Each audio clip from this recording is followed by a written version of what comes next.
Hello everyone, welcome to the online class of Shri Ram Public School, myself Pragati Pandey. Dear students, in the previous video we have discussed about the river and its waves, how the delta are formed. All these things we have discussed. We have also discussed about the levees, meanders. If you have any doubt in the previous taught topic, just watch the previous videos. And today we are going to discuss about the ocean and its waves. So let us start with the content reading and the explanation. The topic of the day is work of sea waves. The erosion and deposition of sea waves give rise to coastal landform. कह रहा है कि जब sea waves के द्वारा जो sea wave होती हैं, समुद्र की जो लहरें होती हैं, उनके वजह से जो किनारों पे या आसपास के बड़े बड़े पहाड़ों पे या पत्थरों पे जो इरोजन होता है, चाहे वो बालू का हो या जो पत्थर होते हैं आसपास समुद्र के पास बड़े बड़े टुकड़े होते हैं जो उन पे जा करके वेव्स का बार बार टकराना, तो ये कंटिन्यूअस होता रहता है क्योंकि डेली बेसिस पे वेव्स आती रहती हैं जाती रहती हैं, तो ये कंटिन्यूअस होता रहता है। तो उससे क्या होता है, चाहे वो ज़मीन हो जहाँ पे बालू है, बालू भी खिसक के समुद्र के साथ बहता है या इकट्ठा होकर के साइड में और आ जाता है, या फिर जो बड़े बड़े पत्थर होते हैं, जैसे आप तो अपने कोस्टल एरियाज़ को ही देख रहे हैं, लेकिन अगर आप अपना ये कोस्टल एरिया छोड़ के अगर आप समुद्र के बीच में जाएं तो बहुत बड़े बड़े लैंडफॉर्म्स हैं जो समुद्र के बीच में भी प्रेजेंट होते हैं, जो आइलैंड वगैरह बने होते हैं, तो उनमें भी वेव्स का टकराव बार बार होता है। बहुत रॉकी भी सब्सटेंसेस प्रेजेंट होते हैं, तो उनसे वेव्स का टकराव होने की वजह से जो बड़े बड़े पत्थर होते हैं या आइलैंड वगैरह होते हैं, उनका भी क्षरण होता है, उनका भी इरोजन होता है, जिसके वजह से नए नए शेप्स का फॉर्मेशन होता है। तो कह रहा है कि जो सी वेव्स होती हैं इनके द्वारा जो इरोजन होता है या इनके द्वारा जो डिपोजिशन, जैसे रिवर क्या करती है, अपने साथ बहुत सारे मिनरल्स, बहुत सारे सेडिमेंट्स अपने साथ लेकर के आती है। तो वो सेडिमेंट्स में क्या होते हैं, छोटे छोटे कंकड़ पत्थर भी होते हैं, फाइन पार्टिकल्स होते हैं, सॉइल की क्वांटिटी होती है, मिनरल्स होते हैं, ये सारे अपने साथ नदी बहा के लाती है। तो कहाँ लेके जाती है, सारा समुद्र में लेके आती है, और समुद्र की वेव्स अपने साथ ये चीज़ किनारों पर भी छोड़ जाती हैं। तो इससे क्या होता है, कोस्टल का जो समुद्री किनारा होता है उसका भी डिफरेंट फॉर्म्स होता है। जैसे कहीं पे प्लेन होगा, कहीं पे बलुई मिट्टी वाला होगा, कहीं पे जहाँ पत्थर वत्थर होते हैं वहाँ उस टाइप का होगा। तो क्या कह रहा है कि जो सी वेव्स होती हैं इनके वजह से भी जो समुद्री तट होता है वहाँ के भी लैंड के डिफरेंट फॉर्म्स बन जाते हैं, फॉर्म्स पाए जाते हैं। Sea waves continuously strike at the rocks. Sea waves क्या करती हैं, कॉन्टीन्यूसली लगातार स्ट्राइक करती हैं, टकराती हैं पत्थरों से। क्रैक्स डेवलप्स, और जिस वजह से जब सी वेव्स बार बार पत्थरों से टकराती हैं, जिनके वजह से जो क्रैक होता है, मतलब फट जाना, क्रैक डेवलप हो जाता है उन बड़े बड़े पत्थरों पे। Over time they became larger and wider, और बहुत टाइम के बाद जब लगातार ये जो सी वेव्स हैं वो बड़े बड़े पत्थरों से टकराती रहती हैं, तो बहुत जब रोज़ ही ऐसा होगा तो एक टाइम ऐसा आएगा कि उनमें क्रैक हो जाएगा, फट जाएगा। और एक ऐसा भी टाइम आ जाता है कि वो जो क्रैक होते हैं वो बड़े चौड़े चौड़े मोटे मोटे हो जाते हैं। Thus hollow like caves are formed on the rock. कह रहा है इसके वजह से एक हॉलो गुफा जैसा स्ट्रक्चर बन जाता है। क्या होता है, जो गुफा जैसा स्ट्रक्चर आपका बनने लगता है। जैसे कि आप देख रहे हैं यहाँ डायग्राम में, ये एक बहुत बड़ा पत्थर था जो समुद्र के बीच में है ना, आपको दिख रहा है। तो क्या होता है, सी की वेव्स बार बार यहाँ पे ऐसे टकरा रही थी, टकराते टकराते क्या हुआ, एक टाइम आया कि यहाँ पे ऐसे क्रैक बन गया, और ये जो क्रैक्स होते हैं ये बहुत टाइम बाद ये फट के और चौड़े हो जाते हैं और कुछ इस तरह से शेप बना लेते हैं, इस तरह से, जो एक गुफा जैसा दिखता है। ठीक है, they are called sea caves, और इनको सी केव्स कहा जाता है। केव मीन्स होता है गुफा। As these cavities become bigger and bigger, only the roof of the cave remain, thus forming sea arches. और कभी कभी क्या होता है, ये जो गुफा होती है जो समुद्र के अंदर बन जाती है, लाइक ये जो ऐसे पहाड़ था, यहाँ पे नदियाँ थी, यहाँ पे ऐसे छोटी सी गुफा बनी। एक टाइम ऐसा आता है कि ये इस एक पार से दूसरी पार एकदम हॉलो, एकदम आर पार दिखने जैसा हो जाता है। जैसे आप यहाँ पे देख रहे हैं, यहाँ से क्या है, एक आर पार एकदम पानी दिख रहा है। एक साइड से दूसरे साइड फट, मतलब क्रैक इतना बड़ा हो गया, इतना चौड़ा हो गया कि एक साइड से दूसरे साइड फट गया है। तो इससे क्या होता है, ये जो केव है वो केव जैसा अब नहीं रहा, वो अब एक रास्ता जैसा बन गया, पानी के आने जाने का रास्ता बन गया है। तो उसको कहा जाता है sea arches. Okay, further erosion break the roof and only wall are left. और क्या होता है, एक टाइम बाद जो ये सी आर्चेज होते हैं, इनकी जो छत होती है वो भी टूट जाती है पानी के टकराव से, वेव्स के टकराव से, और सिर्फ दीवार ही बचती है। मतलब कि पहले क्या था, पहले पहाड़ जैसा ऐसे पत्थर था, यहाँ पे पहले ऐसे क्रैक बना, क्रैक बनते बनते क्या हो गया, ऐसे गैप बन गया। अभी ये गैप क्या था, ये केव जैसा दिखता था। अभी ये गैप जो था ये केव जैसा दिखता था। अब एक टाइम ऐसा आया कि ये भी अंदर इतना गैप बन गया कि आर पार दिखने लगा। अब आर पार दिखने लगा तो वो हो गया सी आर्चेज। एक टाइम बाद क्या आया कि ये जो छत थी, ये जो पहाड़ की जो ये पत्थर की जो ये छत थी, ये भी ब्रेक कर गई, ये भी एकदम टूट गई, जिसकी वजह से एक इधर और एक इधर, बस यही इतना बचा। बीच में पानी यहाँ से आ जा रहा है, पानी आराम से यहाँ पे इधर से उधर आ जा रहा है, सिर्फ ये दीवारें ही बची हुई हैं।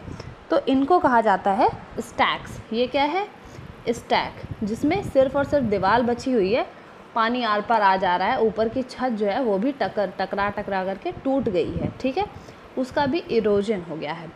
The steepy rocky coast rising almost vertically above the sea water is called sea cliff. कह रहा है कि जो स्टीप रॉकी कोस्ट होते हैं, जहाँ पे पत्थर वाला जो किनारा होता है, जहाँ पे रॉक्स प्रेजेंट होते हैं, ये इसमें क्या होता है, ये जो रॉक्स होते हैं, यहाँ पे नदी समुद्र है इस तरह से, यहाँ पे ये रॉक्स इसी तरह से ऐसे प्रेजेंट होते हैं, जिनका जो सर है, यानी मतलब जो जिनका हेड है वो इस तरह से ऊपर के साइड ही ऐसा रहता है, झुकता नहीं है, इस तरह से ऊपर ही रहता है। तो इनको कहा जाता है सी क्लिफ। सी क्लिफ इनको कहते हैं हम। कह रहा है sea waves deposit sediments along the shores forming beaches. कह रहा है जो सी की वेव्स होती हैं, समुद्र की जो लहरें होती हैं, अपने साथ बहुत सारे सेडिमेंट्स जो नदी के द्वारा लाए गए हैं या उसका खुद का सेडिमेंट, वो क्या करती हैं, किनारों तक बहा के लाती। जैसे समुद्र था यहाँ लहरें आती जाती रहती हैं सॉरी। तो ये क्या करता है, अपने साथ लहरें यहाँ तक कुछ सेडिमेंट्स लेकर के आती हैं, मिनरल्स लेकर के आती हैं, और फिर लहरें तो वापस चली जाती हैं, लेकिन वो सेडिमेंट यहाँ पे रह जाता है अपने साथ। समुद्र सारी लहरें जो भी लेकर के आई वो यहाँ रह गया, वापस लहरें वापस चली गई। तो ये जो चीज़ें रह जाती हैं यहाँ पर, इसको कहा जाता है बीचेस। बीच जिसको हम कहते हैं, आप कहते हैं समुद्र के किनारे लोग टहलने जाते हैं बीचेस पे, तो वो बीचेस क्या है, जहाँ पे लैंड और जो समुद्र है उसका एकदम शोर पॉइंट होता है, जहाँ पे वो दोनों मिली हुई होती हैं, जहाँ पे लैंड का रीजन और समुद्र पानी का रीजन दोनों मिल रहा होता है, वो बीच का पोर्शन होता है। ठीक है, कह रहा है कि वेव्स के द्वारा ही बीचेस का फॉर्मेशन होता है। Now work of ice, glaciers are rivers of ice. कह रहा है जो ग्लेशियर्स होते हैं, जो पत्थर जो होते हैं, माउंटेन्स जो होते हैं, उनके ऊपर जो ग्लेशियर्स होते हैं, बर्फ़ की मोटी मोटी चट्टानें जो होती हैं, उनको रिवर ऑफ आइस कहा जाता है, मतलब बर्फ़ की नदी कहा जाता है। ठीक है, which to erode the landscape by bulldozing soil and stones to expose the solid rock below. कह रहा है कि ये जो रिवर होती है, रिवर ऑफ आइस होती है, इनका भी नुकसान, इनका भी क्षरण होता है। क्यों क्षरण होता है? क्योंकि ये जो पत्थर होते हैं, इनसे गिट्टी वगैरह बना करके, रोड वगैरह के लिए बनाने के लिए लोग क्या करते हैं, बुलडोज़र वगैरह से जा करके पत्थरों को खुदाई करके उसको ले करके आते हैं प्लेन्स पे, जिससे रोड वगैरह, घर की छत में जो गिट्टी वगैरह पड़ती है वो सब बनती है। तो इससे क्या हो रहा है, पहले तो आप बर्फ़ को हटाओगे तब पत्थरों तक पहुँचोगे, फिर पत्थरों के पास पहुँचोगे तो फिर पत्थरों को तोड़ करके फिर उसको ढो ढा करके फिर ले करके आप आएंगे। तो कहने का मतलब ये है कि ये भी एक तरीका है जिसके वजह से ग्लेशियर्स का भी नुकसान हो रहा है। Glaciers carve out deep hollows there. कह रहा है जो ग्लेशियर्स होती हैं ये बहुत ही गहराई, जैसे वहाँ पे नदियों का जैसे फॉर्मेशन हो जाता है, गहराई वाली भी होती हैं। As the ice melt they get filled up with water and become beautiful lake in the mountains. कह रहा है ये जो ग्लेशियर्स होते हैं, लाइक आप देख रहे हैं यहाँ पे सब क्या थे आपके पहाड़ है, पहाड़ के ऊपर ग्लेशियर्स दिख रहे हैं। तो कई बार क्या होता है, दो पहाड़ के बीच में, एक पहाड़ ये है और दूसरा पहाड़ ये, इसके बीच में यहाँ बर्फ़ पूरी जमी हुई होती है।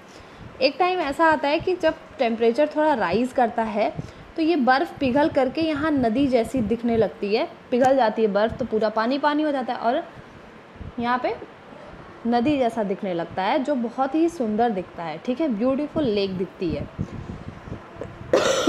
The material carried by glaciers such as rock, big and small sand and slate get deposited.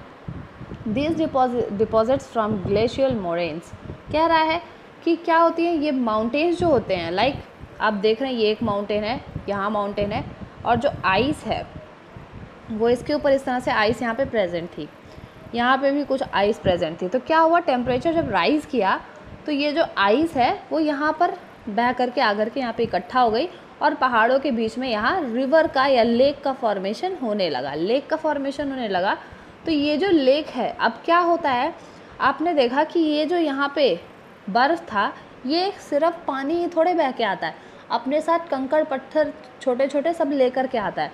तो ये रिवर यहाँ पे जो लेक का फॉर्मेशन हुआ है, इसके यहाँ पे क्या हो गए, छोटे छोटे कंकड़ पत्थर भी इकट्ठा हो गए जो ग्लेशियर्स के साथ आए हुए थे। तो ये जो इकट्ठा हुए पत्थर जो ग्लेशियर के साथ आए होते हैं उनको कहा जाता है ग्लेशियल मोरेन्स। ओके, उनको कहते हैं ग्लेशियल मोरेन्स। ठीक है, now work of wind. Wind जो है वो कैसे इरोजन करता है। Have you ever visited a desert. क्या आपने कभी डेजर्ट का नज़ारा लिया है या आप वहाँ पे गए हैं। Try to collect some pictures of sand dunes. और आप कोशिश करिए कि सैंड ड्यून्स के कुछ पिक्चर्स को कलेक्ट करने का। An active agent of erosion and deposition in the desert is a wind. कह रहा है कि इरोजन यानी कि क्षरण और डिपोजिशन यानी कि इकट्ठा होना, मिट्टी का क्षरण या मिट्टी का इकट्ठा होना या सैंड आप कह सकते हो, उसका इकट्ठा होना या उसका डिपॉजिट होना, एक जगह से दूसरे जगह जा कर के डिपॉजिट होना, जब विंड के द्वारा होता है तो इस तरह का सैंड ड्यून्स का फॉर्मेशन होता है, specially in desert area. In desert you can see rocks in the shape of mushroom, commonly called mushroom rock. कह रहा है कि डेजर्ट में जब आप पत्थर देखेंगे तो आपको डेजर्ट के पत्थर कुछ इस तरह से ऐसे दिखते हैं, इस तरह से ऐसे आपको दिखेंगे डेजर्ट के पत्थर। तो ये किस तरह के आपको दिख रहे हैं, ऑलमोस्ट मशरूम जैसे दिखते हैं। आप देखो ऐसा मशरूम ऐसा ही तो होता है, इस तरह से देखो ऐसे मशरूम होता है। तो कह रहा है कि डेजर्ट में जो आपको दिखता है माउंटेन, वो लगभग आपको दिखता है जो वो मशरूम के शेप का होता है, मतलब कुछ गोलाकार होता है। ठीक है, आगे कह रहा है wind arrowed and lower section arrowed the lower section of the rock more than upper part. कह रहा है कि जब हवा बहती है, जैसे कि यहाँ पे सैंड ड्यून्स पत्थर जो है मशरूम जैसे पत्थर यहाँ पे दिख रहे हैं, या जो बालू के जो पहाड़ जैसे बन जाते हैं वो आपको दिख रहे हैं। यहाँ से बहुत तेज़ हवा बही तो क्या हुआ, बालू बह बह करके उड़ के यहाँ चला है। तो अभी इस माउंटेन की साइज जो अभी तक यहाँ इतनी थी मिट्टी के पहाड़ की या बालू के पहाड़ की, अब वो इतनी हो गई, क्योंकि यहाँ से ये सारी जो बालू था यहाँ का वो उड़ करके आगे चला गया, उड़ करके यहाँ आया और यहाँ पे आकर के इकट्ठा हो गया। तो यहाँ पे पहाड़ नहीं था, लेकिन यहाँ भी अब ऊंचा सा दिखने लगा।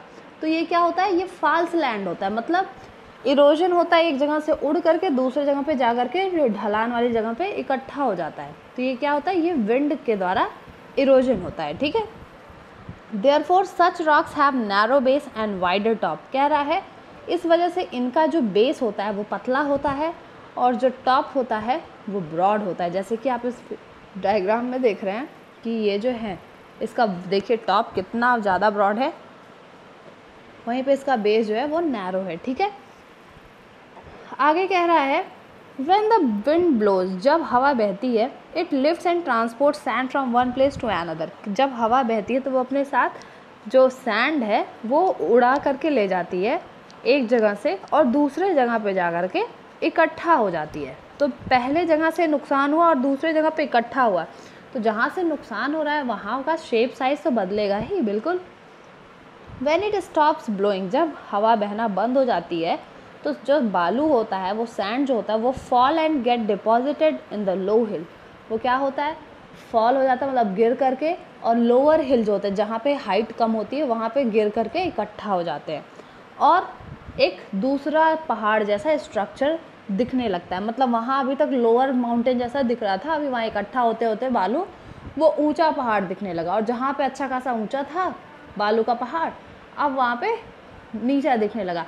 तो इससे लोग वहाँ पे जो रहते हैं, जो जाते हैं, जो घूमने उमने कभी वैसे तो जाना पॉसिबल ही नहीं है वहाँ पे, क्योंकि जो वेजिटेशन है वहाँ पे बहुत लोअर क्वालिटी का है, लेकिन आसपास जो एक आध गांव है वहाँ के लोग क्या करते हैं, आप सैंड ड्यून्स कैसे, आप कहीं भी जब जाते हो तो आप देखते हो यहाँ पेड़ है अच्छा, यहाँ घर है अच्छा, यहाँ पे ये दुकान है, तो आप एक किसी रास्ते पे पहली बार जाओगे तो आप ऐसे कुछ चीज़ें याद कर लेते हो कि हाँ ऐसे ऐसे मैं गया था और ऐसे ऐसे मुझको आना है। लेकिन जब आप ऐसे पहाड़ जैसे स्ट्रक्चर आप देखते चले जाओ, आते टाइम सब उड़ करके इधर से उधर हो गया, वो शेप रह ही नहीं गया है, तो लोगों को दिशा भ्रमण हो जाता है, मतलब डायरेक्शन उनका क्लियर नहीं होता है ऐसे एरियाज़ में। ठीक है। When the grains of sand are very fine and light, the wind can carry it over very long distance। कह रहा है कि जब बालू के कण जो होते हैं वो बहुत ही ज़्यादा फाइन हो और हल्के होते हैं तो हवा उनको उड़ा करके बहुत दूर तक भी ले जाती है। When such sand is deposited in large area, और ऐसा जब बालू के कण जब लार्ज एरिया में डिपॉजिट हो जाते हैं तो उनको लोइस कहते हैं। उनको क्या कहा जाता है, लोइस। ठीक है, उनको कहते हैं हम आप loess. Large deposit of loess is found in China, और ऐसा लोइस का फॉर्मेशन ज़्यादातर चाइना में देखा जाता है। ठीक है, तो ये था इरोजन के बारे में। आगे exercises, I will share the exercises, just write down in your notebook. That's all for today guys, thank you everyone. अगर किसी को कोई डाउट है, आज के आज इस चैप्टर के सारे वीडियोस देख लीजिए और सारे के सारे डाउट्स कलेक्ट करके रखिए, शाम के टाइम हम आज डिस्कस करेंगे। Okay, that's all for today, thank you everyone.